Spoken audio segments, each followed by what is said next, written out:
स्वागत है आपका जैम क्लासेस में।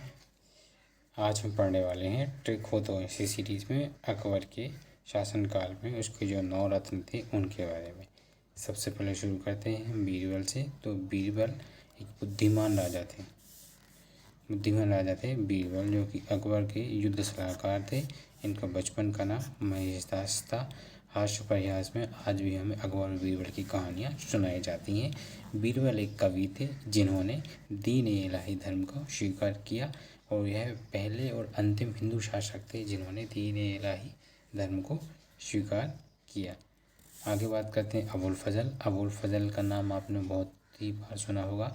ये उस अकबर के शासनकाल में अकबरनामा एक किताब अकबर के ऊपर लिखी थी और आईना अकबरी, इन दोनों की रचना की थी। साथ ही साथ इन्होंने पंचतंत्र जो किताब थी उसका फ़ारसी अनुवाद अनवर सादात, जिसका नाम था फ़ारसी में, उसे भी इन्होंने ही लिखा था फ़ारसी भाषा में।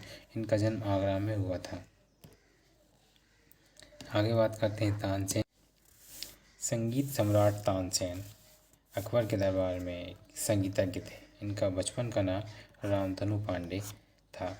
बहुत सी बार क्वेश्चन आता है कि तानसेन का बचपन का नाम क्या था, तो तानसेन के बचपन का नाम था रामतनु पांडे। अकबर ने इन्हें कंठाभरण वाणी विलास की उपाधि दी थी। आगे बात करते हैं राजा भगवान। ये अकबर के चौथे रत्न थे। भगवान दास आमेर के राजा भारमल के पुत्र थे। उनकी बहन का विवाह अकबर के साथ हुआ था। अकबर ने 5000 का मनसबदार बना दिया था। उनके महत्वपूर्ण युद्धों में भाग लिया हुआ एक सत्यवादी, साहसी और पराक्रमी व्यक्ति थे। आगे बात करते हैं अब्दुल रहीम वह अकबर के दरबार के राजकवि थे। अकबर के दरबार के राजकवि थे। पहले उस राजकवि पद का बहुत ही महत्व होता था, इसलिए अब्दुल रहीम को उन्होंने अपने 9 रत्नों में शामिल किया। आगे बात करते हैं राजा टोडरमल। मुगल काल के स्वर्णिम काल यानी अकबर के दौर में, मुगल काल का जो स्वर्णिम काल था वो अकबर का ही दौर था। दो हिंदुओं, पहला था बीरबल और दूसरा राजा मानसिंह का बहुत जिक्र होता है, पर राजा जो टोडरमल थे उनका उस तरह से जिक्र नहीं होता। हालांकि वे भी अकबर के बेहद करीबी थे। वे दरबार में राजस्व मंत्री, यह क्वेश्चन आता है, राजस्व मंत्री मतलब दीवान थे।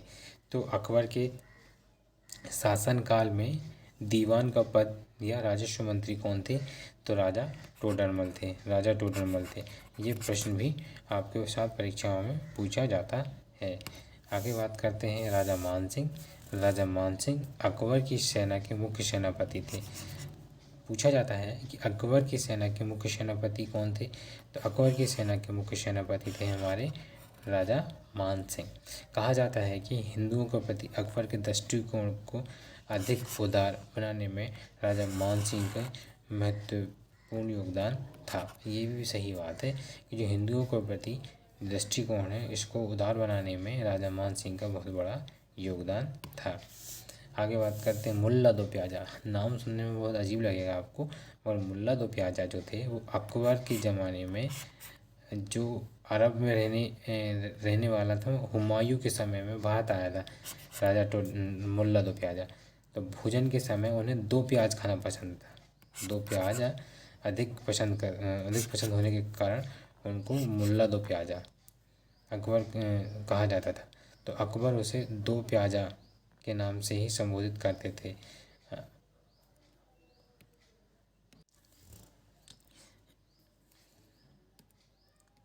पसंद करते थे।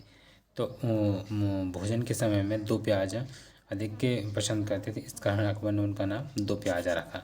संबोधित करते थे अपनी योग्यता और सम्राट के प्रति निष्ठा के कारण अकबर ने अपने 9 रत्नों में से शामिल किया था।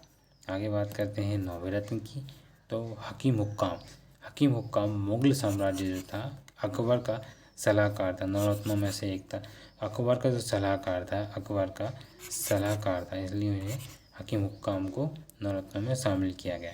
अब आपने देखे अपने साथ कि जो 1 2 3 4 5 6 7 8 और 9 रत्न हमने पढ़े। इन 9 रत्नों को याद करने के लिए एक अच्छी सी ट्रिक है। हम करते हैं क्या कि शुरू के जो 3 रत्न हैं उनको और बीच के जो 3 रत्न हैं उन्हें और अंतिम जो बचे 3 रत्न हैं इन्हें 3 भागों में बांट देते हैं। पहला हम जो भाग है उसे अलग नाम याद देंगे, अलग ट्रिक से याद करेंगे। दूसरा है तीसरा, आगे देखते हैं ट्रिक क्या है हमारी। Bat bat MDH। देखो क्रिकेट में यूज़ होता है आपका बैट, क्रिकेट में यूज होता है बैट, और दूसरा जो एक खिलाड़ी रहता है इधर वो भी यूज़ करता है बैट, और जो उस साइड खड़ा रहता है नॉन स्ट्राइक पे वो यूज़ करता है बैट, और एक दादा है जो MDH वाले हैं। तो हमने क्या ट्रिक बनाई है, बैट बैट MDH। इसका मतलब क्या है, हमारे जो शुरू के 3 रत्न हैं वो इस बैट में है, दूसरे जो नॉन स्ट्राइक पे खड़ा बंदा उसके बैच में है, और तीसरे हमारे मसाले में है।